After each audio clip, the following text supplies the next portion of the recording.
how are you loving the Live Love series?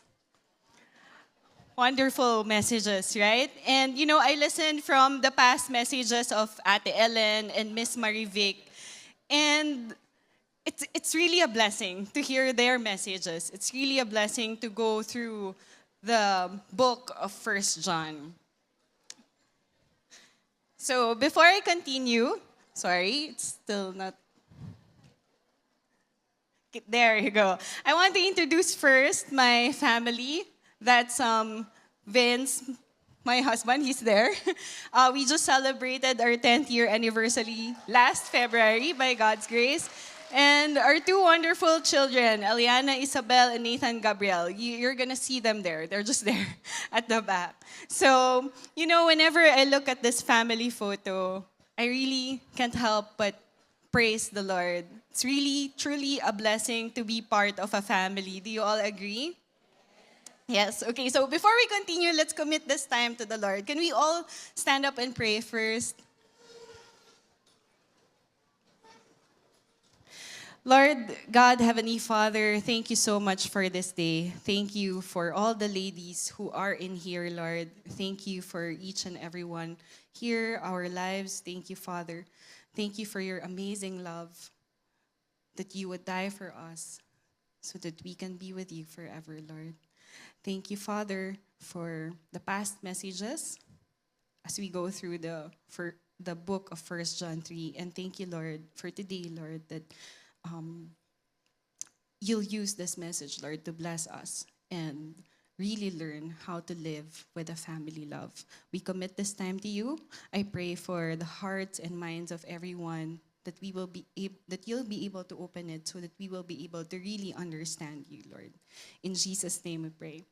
Amen. Okay, so for today, our focus is First John 3, living with a family love. Who among you here wants to be loved? Lahat, di ba? We all desires to be loved and to belong because that's how God made us. Some of us, kanina sabi ni Miss Jessica, no, some of us may be blessed with a complete family, others may be orphans or adopted and may not have their biological families at all. But somehow you found a spiritual family. Like what we are right now, we are in a spiritual family setup, right? We are sisters in Christ. Are we all sisters in Christ?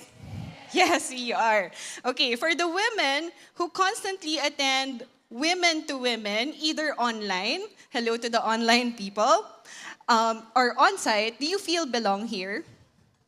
You do, right? Somehow you feel like this is home and this is family. So let us now go to our main topic, which is to live with a family love. Let me share with you the 4 points that God showed me to share with you as I was preparing for the message today. So first is to see. Second, set apart. Third is to shine. And then show. Let's go through the first point, which is to see. Can we all read the verse together? 1 John 3, verse 1. See what kind of love the Father has given to us, that we should be called children of God, and so we are. The reason why the world does not know us is that it did not know Him. I want you to focus your attention on the word see. Okay? See here means to behold, to take it to heart in order to really see. The author of this book, who is the author of this book? John, that's right. John did not use the word, look what kind of love the Father has. Because look means giving your attention in just one particular direction. He also did not use the word glance. As you know, glance is just taking a quick look. He also did not use the word watch. Because watch is just looking at something or someone at a certain period of time. But John wants us to see. He wants us to see because that's how great God's love is. It's not just in one particular direction. It's not just worth watching at a certain period of time. But we need to see Him in every moment. and in all direction of our lives. But what John wants us to see? What does he want us to see? The kind of love the Father has given to us, that we should be called children of God, and so we are. We are children of God. Can you say that? I am a child of God. Very good. I love this crowd. Okay, the beginning sentence of this passage describes right away our relationship with God. He is our Father, and if God is our Father, who are we in Him? We are His children. I want to share with you a quick story, my personal story, as to how I was able to somehow relate with God's love. You know, I grew up without my biological parents. I was left to the care of my titos and my titas. And I have a cousin. His name is Nathaniel. He's 2 years younger than I am. And we were really close while we're growing up. They would go to our house in Parañaque, we would play together, and he would have sleepovers. And there's this one morning, the parents of Nathaniel, my cousin, saw us sleeping together while hugging each other. Di ba sobrang cute nun tignan? Di ba kapag sobrang peaceful ng mga bata, no? Hindi nag-aaway, magkayakap sila natutulog. So, the dad of my cousin, my tito, was moved by this, and he asked my tita, what if we consider Bea to be part of our family? After all, they really wanted to have another child. Kasi isa lang yung anak nila, no? Si Nathaniel. So they asked permission from all our family members, and including my mom, of course. And they asked if I could stay with them. And they said, they assured everyone in our families na, you know, if we take in Bea, we would take care of her. Meaning we would provide for her food, provide for her clothes, and also her education. All for free. They would take care of me.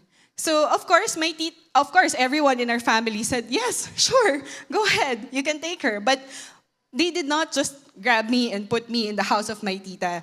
But what my tita did, she invited me to the school of my cousin. And I still remember, no, that the day that she brought me to the school and she asked me, Bea, gusto mo bang mag-aral dito? And up until today, I still clearly remember, I was in my blue dress and I was so happy. And then I said, yes, I really want to study here. And sabi ng tita ko, kaya lang, okay lang ba na titira ka sa amin kapag dito ka nag-aral? And kami muna yung magiging mommy and daddy mo. So syempre, growing up without biological parents, what are you gonna do? What are you gonna say? Yes, diba? And up until today, so they really took care of me, no? From, I think I was 7 years old when they took me in, up until I graduated, they took care of everything.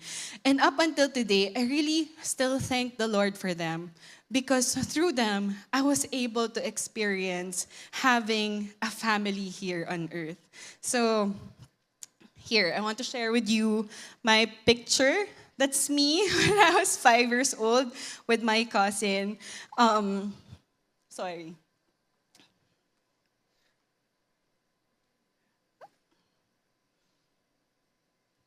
Ayaw makita. Okay, sige. So why did I share that story? I want to point out two things here, okay? First, my tito, the dad of my cousin, did not become a dad because of me. He was already a father to my cousin, right? But because of his love and because of my tita's love, they extended the invite to me to be their child also. And this is how we are with God. He extended His love for us by making us His children. And second point, my tito and my tita could have just given money to provide or to help with my education. Diba? Pwede naman yun. Sabihin na lang nila, oh, ito yung monthly allowance ni Bea. But, you know, they went to the unnecessary to let me in their family, to be with them in their house, and be part of their family. Same with God to us. First, He did not become a father because He adopted us as children. God's fatherhood is eternal. He is eternally the Father of Jesus, and through Jesus, He is our Father. And this is a thrilling fact for which every one of us can exalt, rejoice, and constantly thank Him because we are God's children. Second point, God could have just paid for our sins. That's it, right? But God loves us so much that He went to the unnecessary of giving His Son, letting His one and only Son to die on the cross to pay for our sins so that we can be His children. And this is what John wants us to see, the sacrificial love of God. Can you say that with me? What does John wants us to see? The sacrificial love of God. Do you realize now how much God love us? Yes. Okay, so now that we are children of God, what do we do now? What is expected from us? Let's now go to the next point, which is to set apart. Now that we already see the love of God in us, what do we do? Okay, so in this main point, I divided this into 3 subpoints for us to easily remember. Okay, so in setting apart, being children of God is not the end point of our lives, okay? And it is also not a future event. It starts from the point when we believe in Him and it goes into eternity. And from the starting point into eternity, we are expected to grow in Christ likeness through the power of the Holy Spirit. In 1 John 3:2, it says there, "Beloved, we are God's children now, and what we will be has not yet appeared. But we know that when He appears, we shall be like Him, because we shall see Him as He is." John said, not yet appeared. Hindi lang ito yon, hindi lang ganito yon, hindi lang ito na yon. Because when God appears, when He appears, we shall be like Him. The expected result of being children of God is a life that grows and grows to become more and more like Christ. But that does not mean that we're gonna be perfect, right? That we're not gonna sin anymore. But there is progression. We become more and more like Christ and less of us. Being conformed in the image of God is a process. And this process takes time. And this process is called sanctification. When we set apart, we need to be sanctified. It's like a baby. When a baby is born, it does not stay as a baby, right? And it does not become a full adult right away. Okay? There we have this process called growing up. And while we are growing up, there are different sets of milestones for us.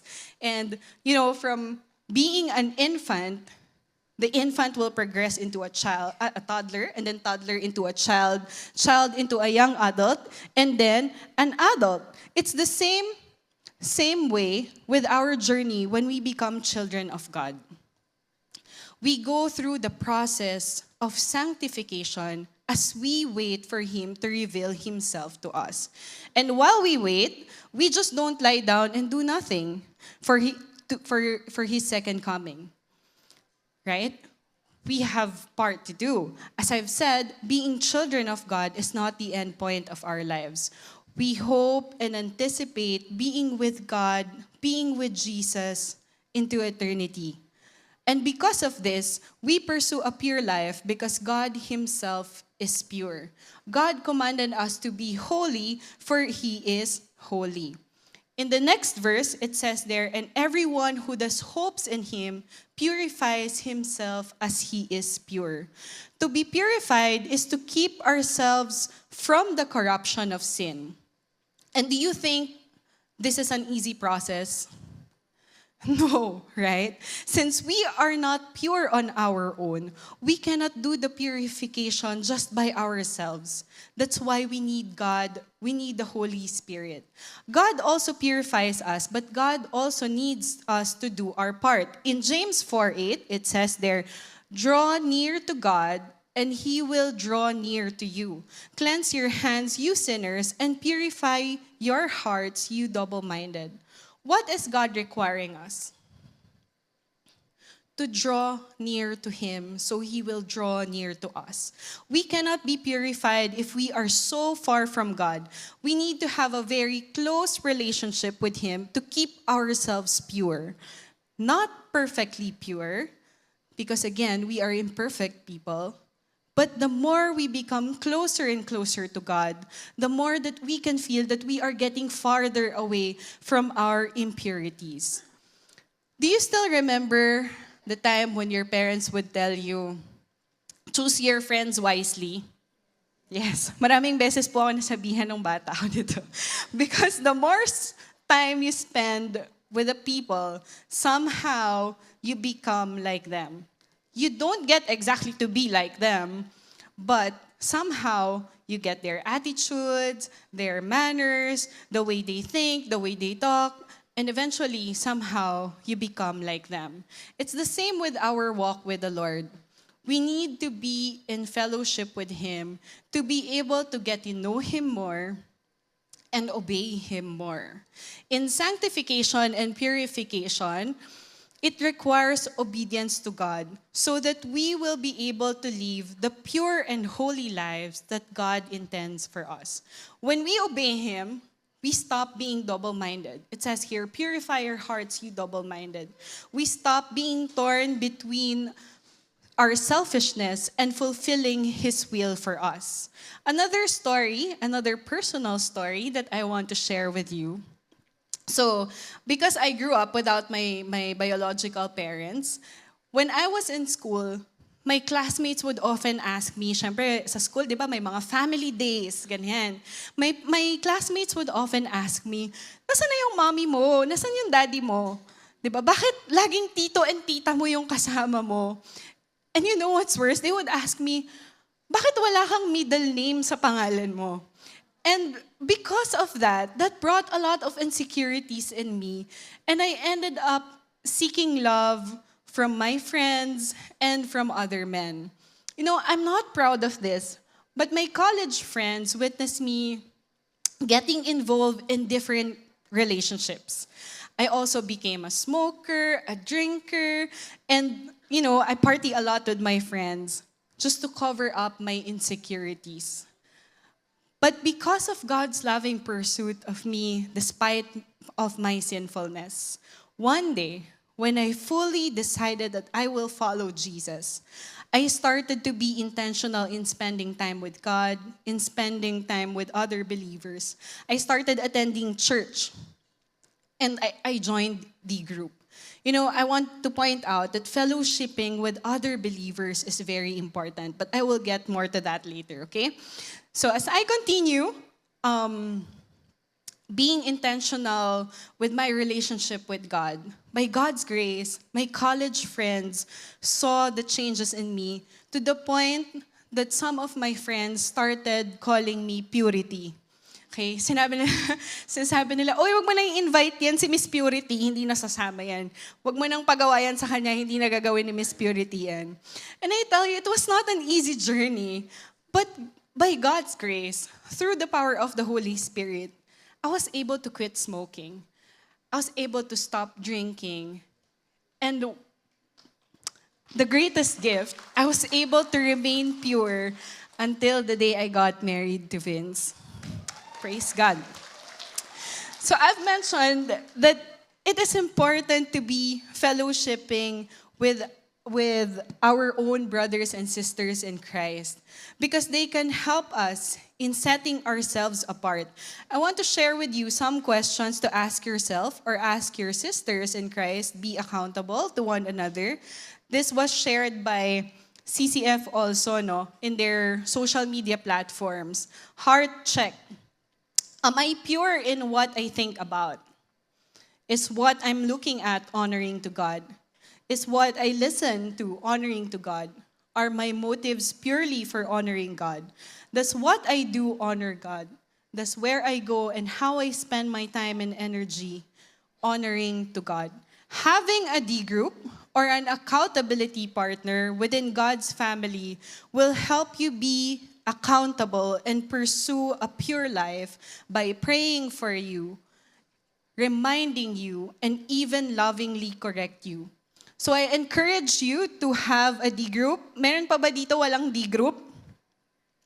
Okay, so if you are already part of a D group, I pray that you would continue on so that we can help each other to set ourselves apart. Now, the process of sanctification and purification is hard, but because we see His love for us and we are now part of His family, we need to put down our old selves, our old ways, to be able to give way to sanctification and purification. In 1 John 3:4-5, everyone who makes a practice of sinning also practices lawlessness. Sin is lawlessness. You know that He appeared in order to take away sins, and in Him there is no sin. Sin has no place in God's family because Jesus and God Himself is pure and has no sin. But God also knows that we cannot. We cannot be sinless. That's why John pointed out here, who makes a practice of sinning? Meaning, sinning here is already a lifestyle. There is a difference between committing a sin and sinning willfully with total disregard for God. Do you remember the story of the prodigal son? Yes, right. What did he do? He took away his inheritance, and what else? He lived a YOLO life. You only live one's life. He sinned against his father. But when he came to his senses, he went back to his father and asked for forgiveness from his father. He did not continue living a sinful life. He did not say, eto na lang ako, dito na lang ako sa pig pen with other pigs. 'Di ba? And I'll just, whatever money I get, I'll just party again. No. What did he do? He went back to his father and he repented. So are you telling me that it's okay to sin? No, definitely not. It's not okay to sin. But because we are still imperfect people, we will really sin at some point in our lives. But we cannot use this ticket to get away and do the things that our flesh wants us to do. It should not be, okay lang to, I'll just do this thing now, I'll just sin now, and I'll just say sorry later. Anyway, God will forgive me. But our mindset should be, anak ako ng Diyos. Lord, as your child, strengthen me to hate sin because it breaks your heart whenever I sin. Sino po dito yung mga mommies? Mommies, di ba kapag ka nagsisin and nagde-disobey yung mga anak natin, it really breaks our hearts. Why? Because we know that when we sin, it's harmful for them. Right? So now, as a child of God, we are expected to know who our Father is, what He likes, what is pleasing to Him. And this brings me now to the third subpoint in setting apart, which is to abide in Him. John Stott says, the first step towards holy living is to recognize the true nature and wickedness of sin. Hindi po ako naiiyak, sobrang init po dito sa harap. Ayan, sige. And let's continue. For us to be able to recognize what is right from what is wrong, we need to abide in God. We need to abide in His words. We need to be in fellowship with our Father, with our God, so that we will know what makes Him glad and what makes His heart sad. Let's continue reading the next verse, 1 John 3, verse 6. No one who abides in Him keeps on sinning. No one who keeps on sinning has either seen Him or known Him. Abide here is defined as believers who walk in fellowship with God. When we accept Jesus in our lives, we are abiding. We are being in Christ, meaning we stay and remain in Christ, and that is expected from us. We cannot have a lifestyle of sin while remaining in Him. The result of our abiding in Him is our fellowship with God. And with this, we sin less and less because we get to repent more and more. Before we end the second main point, let's review again how do we set apart. What are the three subpoints? Sanctify, purify, and abide. As a result of our acceptance of God's love and being in God's family and setting ourselves apart, people will be able to see who we are in God. Which brings us now to the third point. We shine. In 1 John 3, verses 7 to 10, John showed us two kinds of people. The one who practices righteous living is from God's family. And the other one, who has a lifestyle of sinning, is not from God's family. If we are part of God's family, it must be seen in our actions and not just through our words. And because of this, people will see the difference in us. That is why we shine. Two things that we can learn from verses 7 to 9 as to how we can shine when we set ourselves apart. First is living in righteousness. We practice doing what is right. Righteous living is the byproduct of our salvation from God. The result of being in God's family. It is not through righteous living that we get to be part of His family. But this is the result. This is the byproduct of being in God's family. And second is that turning away from the lifestyle of sinning.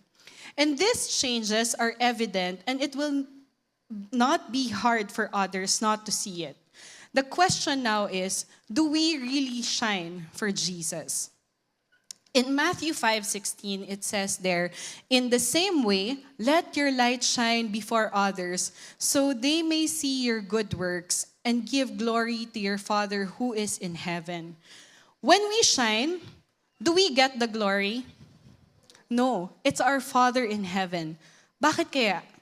Because we are just His vessels through whom Jesus is the one that is showcased and not us. So as we sanctify, purify, and abide in Him, the result is living in righteousness. The changes that God wants from us should be seen and felt by others. Which brings us now to the last point, to show. John opens a new section in this chapter by reminding us to love one another. 1 John 3:11 says, "For this is the message that you have heard from the beginning, that we should love one another." Do you still remember the first time that you heard the gospel? That God so loved us, that He gave His one and only Son to die on the cross to pay for our sins so we can be with Him eternally. What was the feeling? It's so good in our feelings, right? There's so much love in that gift that when you accept it, it's so hard not to show and share it to others. In John 13:24 to 25, "A new commandment I give to you, that you love one another just as I have loved you. You also are to love one another. By this, all people will know that you are my disciples if you have love for one another." How will people know that we are His disciples, that we are His children? It's through our love for one another. Our relationship with Jesus matters to God, but our relationship with our brothers and sisters in Christ and how we treat them also matters to God. John continued from verses 12 to 15 by reminding us not to be like Cain. Do you still remember Cain and Abel? We all know what Cain did to his brother, right? What did he do? He murdered his brother. Cain knows God, but he did not have the right relationship with Him, which was shown in his jealousy, in his hatred towards his brother, because Abel was doing the right thing. Hatred, according to Jesus, is the spiritual equivalent of murder. We need to remember this. The very reason why Cain killed his brother was because he was jealous, he was full of hatred, and he was full of pride. This is why it's important for us to be filled with the Holy Spirit, abide in God, abide in His Word, so that we can be sanctified and purified. And so we will be able to show the sacrificial love for others. And it says here, don't be like Cain, but be like Jesus. Why Jesus? Jesus is the ultimate example of how we ought to live. He laid down His life for us. He put us first more than Him being God Himself. He responded to our needs of being free from the sin and being with God eternally. He showed us the sacrificial love through His actions. And how can we show sacrificial love to our sisters? I think you can suggest a lot of things, but here are my suggestions. First is we serve others without expecting anything in return. Second, there is so much more than just what prayers can do. Sometimes God would give us the means. Sometimes would make us His hands. And sometimes God would require us to go out of our way to help our sisters and our brothers in Christ. So as we close, let's go through the 4 points again. Live with a family love. First is to see the sacrificial love of God. As we experience the sacrificial love of God, we should be able to set apart. We need to decide to be like Jesus. And while we do this, we shine. We choose to practice living in righteousness. And as we do, we show others. Others should see and experience the love of God through us. And at the end, when God appears to us, we can stand in confidence that we did what He asked us to do. What did He ask us to do? First is to love Him, love God, and second is to love our brothers and sisters in Christ. Going back to 1 John 3, verse 1, it says here, see what kind of love the Father has given to us, that we should be called children of God, and so we are. The reason why the world does not know us is that it did not know Him. So here's my challenge for all of us. It says there, the reason why the world does not know us is that it did not know Him. Once in our life, we did not know God. Once in our life, we were not part of His family. And now that we are, will others also want to be part of God's family as they see us live out God's family love? Thank you po. Let's pray.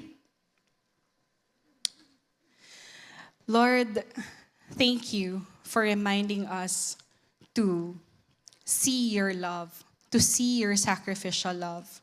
And I pray, Father, that each and every one here would decide to set ourselves apart, to be like Jesus, Lord. And as we do that, we pray that we will shine for you, that we would give glory to you, and that we will be authentic in loving others through our actions. And Lord, I pray that for those who does not know you yet, I pray that today they would really understand your love for us, the sacrificial love, that you let your Son, Jesus, to die on the cross to pay for our sins so we can be with you eternally. Thank you, Jesus, for today. Thank you, Father. In Jesus' name, amen.